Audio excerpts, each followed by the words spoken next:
Welcome to Orioles on the Verge. This is Zach Spedden, joined as always by Bob Phelan and Nick Stevens, and we come to you with a special episode of Orioles on the Verge tonight as we are joined by former Major League pitcher Arthur Rhodes. Arthur will be back in Maryland this year as a pitching coach for the independent Atlantic League's Hagerstown Flying Boxcars. We'll get to that on tonight's episode, which is brought to you by BetOnline. BetOnline is the world's most trusted betting platform and your number one source for betting on all the madness. Whether you're a seasoned fan or a first-time bettor, BetOnline is your ultimate game day companion. With the largest selection of odds on everything from college basketball to a $200,000 bracket contest, BetOnline continues to be your number one sports betting source. From every Cinderella story to every hat trick, BetOnline has you covered with odds, stats, and more for every game, every play, every win. BetOnline, the game starts here. Tonight's guest pitched in the major leagues from 1991 through 2011 and pitched with the Orioles for a good chunk of that time, part of the 1996 and 1997 playoff squads. He was also an all-star with the Cincinnati Reds and won a World Series ring with the St. Louis Cardinals in 2011. He is Arthur Rhodes. Arthur, good to have you on the show. I appreciate it, guys. Thank you. So that time period you were with the Orioles was particularly special for the franchise. You were there for the opening of Camden Yards in 1992, part of those playoff teams in 96 and 97, which were loaded with a lot of talent. What were those years like in Baltimore? It was fun, man. We had a good team them years, and playing on a good team like that, and from, like you said, from 93 to 96, and it was just a blast, and where everybody was out there having fun, and plus he's playing with Cal Ripken, and he makes the team fun and makes you want to go out there and play hard. Being a prospect focused show that we are, I do want to ask about your days as a prospect coming up, and you were as high as 5th on Baseball America's top prospect list. So in today's world, like, there's so much coverage, so much demand for information about prospects. Just about every minor league game is on TV now, and minor leaguers are put under this microscope from like a fan's perspective with all this access. How different is that compared to when you were coming up through the Orioles system? Well, coming up through the Orioles system, man, you just gotta go out there and play hard every day, and it's not like these years right now. You got minor league games on TV, and in my days, you just go out there and play, have fun, and try to move up to the next level. And now these days, they get to watch you everywhere on TV and send scouts out there to watch you and all that mess. But in my career, I like the way it was because you get to work harder and you get to work your tail off, and you get to move up in the middle of the season, or you get to move up in next year. But it's just letting the years I played, you got to work your tail off to get your tail up there. You came up as a starting pitcher, worked in the Orioles rotation for the first few years of your career, and then transitioned really well into the bullpen, getting some MVP votes shortly after making the switch. What is that transition like for a pitcher? I know fans say, oh, this guy's a starting pitcher. He's struggling a little bit. Put him in the bullpen. His velocity will go up. Numbers will be better, but I'm sure it's not as easy as that. What hurdles did you face when making that transition? Well, I know I struggled a little bit when I was starting, but like you said, you struggle when you're young and you throw hard. But once you get a couple wins under your belt, then they give you about 3 or 4 years of starting, then they see you starting to struggle, and that's when they move you to the bullpen. Then my big progress was Elrod Hendricks. He helped me out when I got moved to the bullpen, and that's who got me started, and how to get prepared for the game, because once you're a starter and you get moved to the bullpen, you got to do a whole new routine. So I got used to that, and like I said, Elrod Hendricks was my mentor. And you won almost as many games out of relief as a lot of guys do, starting with a couple double-digit win seasons out of the bullpen. What was that like? That's what they call it. They call it something, but it's not. It's sad for a starter don't go 5 innings, but once you're the long man, you just go out there and pick up the job and try to get 3 or 4 innings. And if you get the win, you get the win. But like I said, it was tough. I liked it. I had a lot of wins coming out of the bullpen, and I think that made my career go even higher. I know I was reminded of you a couple years ago when Michael Baumann had 10 wins as a reliever for the Orioles. Talking about Elrod Hendricks and the influence he had on you, how does he continue to influence you now that you're a coach? Because Elrod Hendricks, man, he went out there every day. He worked with everybody, and he loved being on the field. He loved just like working with guys and getting them guys to stay in the big league as long as they can. And just like I said, I follow his footsteps, and that's what I want to do is just work with guys and get them moved up to the next step they want to go, and keep them playing baseball for a long time. Is there a player, we get to talk to a lot of Orioles prospects and guys who are, 22, 23 years old. So when we ask them, like, who did you idolize growing up? Who did you watch and want to emulate? It's guys that debuted, 10 years ago. But who was it for you when you were growing up? Who was the pitcher or the pro players that you looked up to and wanted to become? I looked up to Nolan Ryan because Texas guy, and I'm from Texas, and like I said, he threw hard, and I wanted to throw hard just like him. But I was from the left side; he was from the right side, and I just watched his career, and he played a long time, and I wanted to be like him and stay in the game long as he did. You had to play for several teams in your career, and there were a lot of highlights along the way. We talked about your time with the Orioles. You were part of the 116-win team with the Seattle Mariners. You had the All-Star appearance in Cincinnati, and then the World Series ring your final year with the St. Louis Cardinals. Is there a particular city or franchise that in your post-playing career you have a lot of fondness for, or do you kind of view all of the teams you played for equally in that sense? Man, all the teams I played for, I had a good time. And you just got to have the right guys on your team, and that want to go out there and play hard. And like Baltimore was great. I love Baltimore. I wanted to finish my career there, but it didn't happen. And so you got to move on. Like Seattle, I wanted to be there for my career, end of my career. But like you say, man, once you get on a good team like that, then you want to stay there for a long time. But my career just went from 1 year to 1 year. I think I got older. I mean, you continue to be successful all the way until through your age 41 season. I feel like you could have kept going. I mean, 4.64 ERA in 2011 is not that bad for a 41-year-old, if I do say so myself. But yeah, it was a lot of fun to watch, especially for those Orioles teams. That was like when I was first getting into baseball. You were a big part of those teams, so that was really cool. We have a question here from a listener, Vivek, who says, is there a pitcher present day that you currently would say matches your style of pitching or that you enjoy watching pitch? Right now, I like the Valdez from Houston, and I saw him pitch a lot, and I think we basically about the same. But I think I threw a little bit harder than he did. But he had a sinker. I didn't throw a sinker, but I only threw 4-seamers and a slider. But that's who I look up to. What do you think your fastest pitch you ever threw was? The fastest? It's probably peak velocity. I think I hit 103 in Baltimore when it was on. Oh wow, nice. Yeah, that was my younger days. Yeah.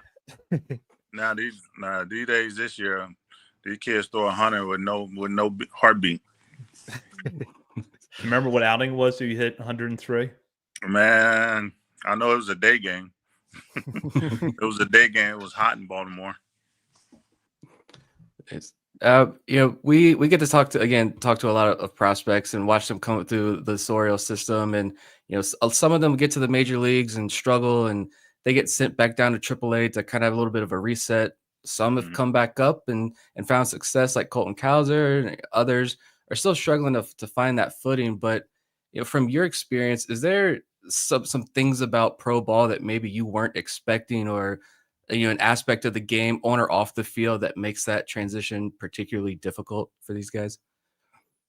I think once you're in the minor league system and you get called up, you gotta be the same way that you was in the minor league system, because if you're doing good in the minor league system, you get called up to the big league.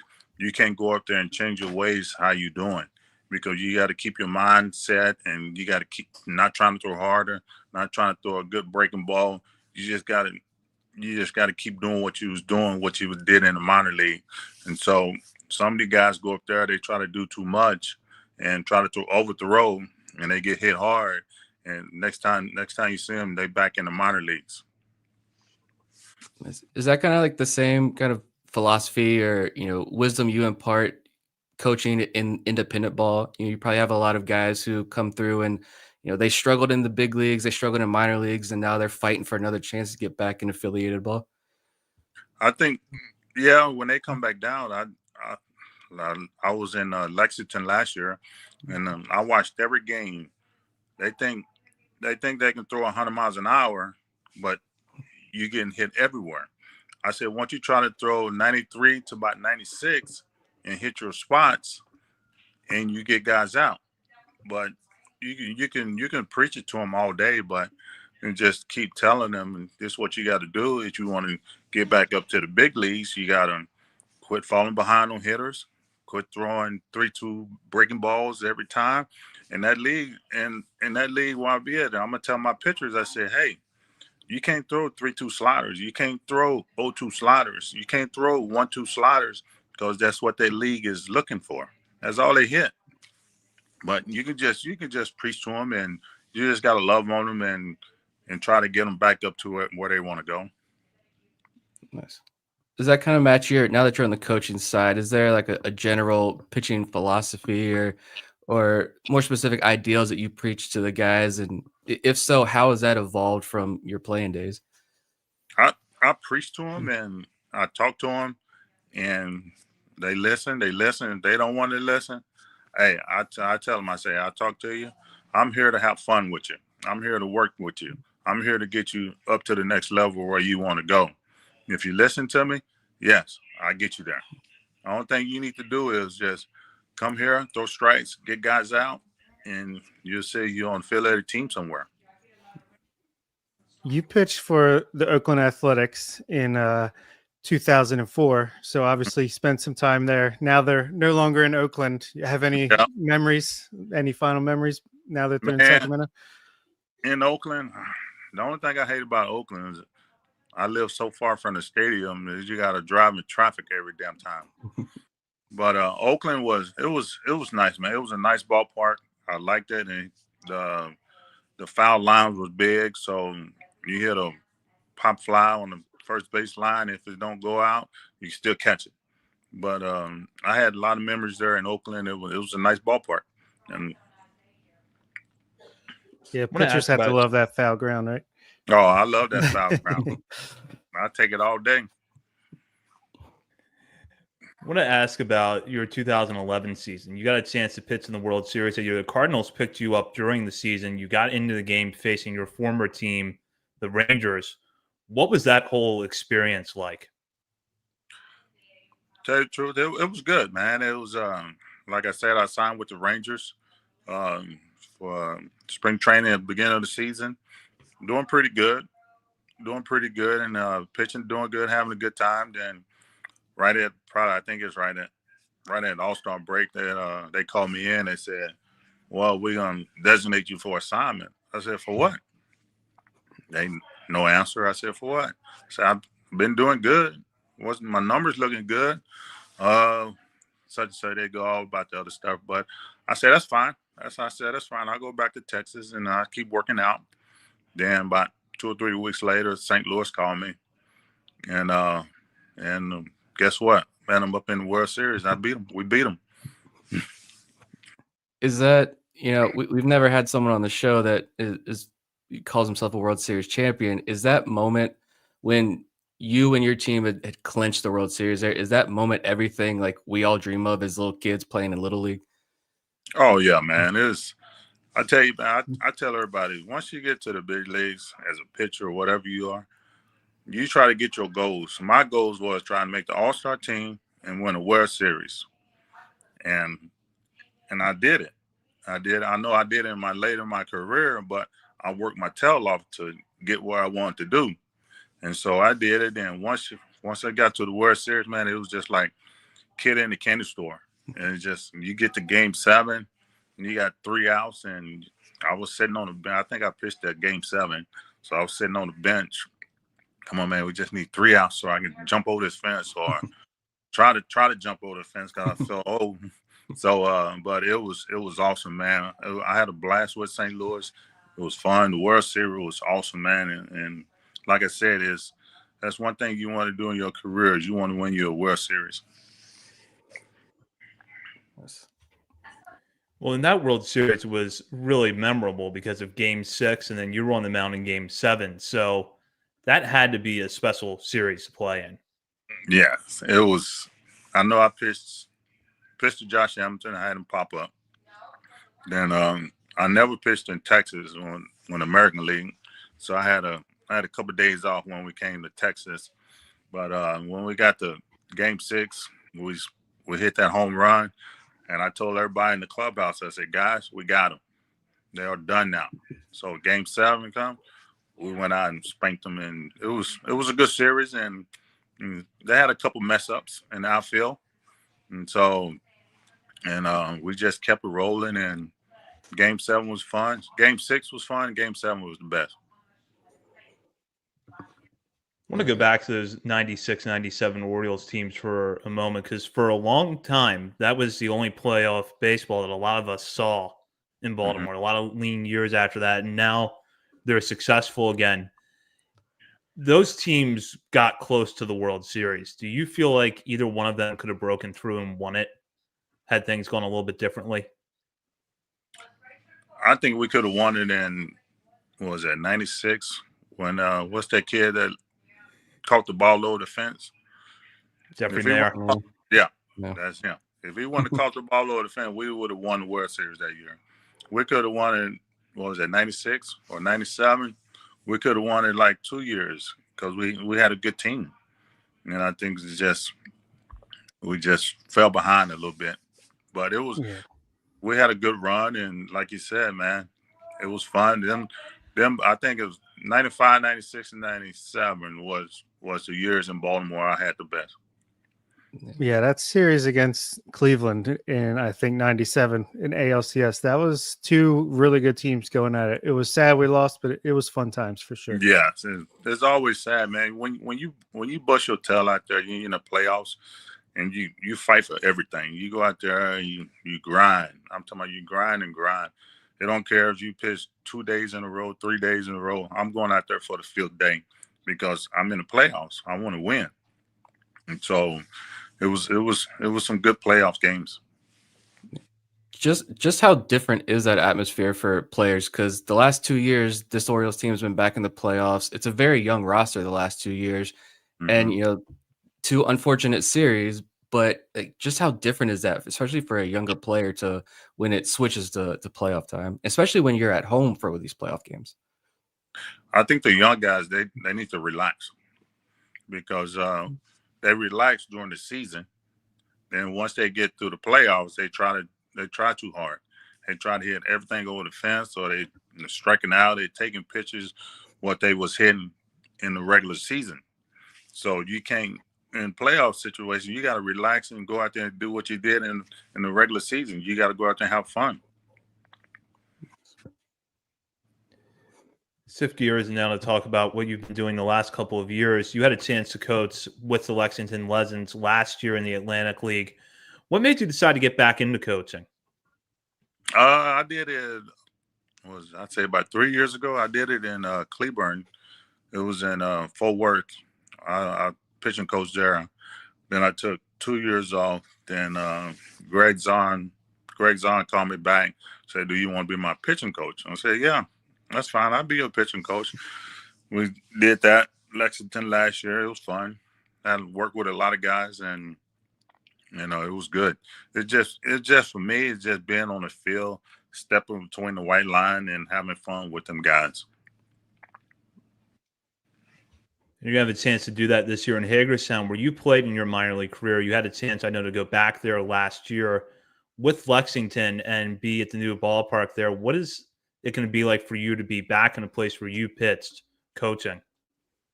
I tell you, they asked me the question. They said, "Do you remember the old ballpark?" I said, "No." "Do you know where it was?" "It was somewhere around here, but it was down the road a little bit, I guess." But it was nice going back to Hagerstown. Still look the same, haven't changed. And the ballpark is great. I love the ballpark. It's a first-class ballpark. As soon as I walked in to visit the clubhouse, I thought I was in a major league ballpark. It was just the clubhouse was so nice, and my locker room, and it's great, man. It's just ready to get back there and have fun and win some ball games and get these guys ranked. Well, Arthur, thank you so much for joining us tonight. This has been a really fun time talking to you. Oh, no problem. I had a good time. Thanks for talking to y'all. You I call me appreciate anytime. it. Don't be Absolutely. late. Don't be late. All right, my bad. You're good. Y'all take care. All right, you too. Thank you. Thank you. Bye-bye. Arthur's appearance on this show has been brought to you by Visit Hagerstown. Hagerstown Baseball is back for its second full season. Join the Hagerstown Flying Boxcars at Meredith Park, taking great game action with the views of every play and sample the arts and culture of this historic city. Experience the adventure and family fun. Plan your getaway today at the East Coast's newest and most innovative ballpark. You're welcome in Hagerstown, Maryland. Plan your trip at visithagerstown.com. And I should throw in one more plug here. August 22nd will be Arthur Rhodes bobblehead night at Meredith Park. So be sure you're one of the first 1,500 fans through the gates that night to pick up your Arthur Rhodes bobblehead. That does it for this episode of Orioles on the Verge.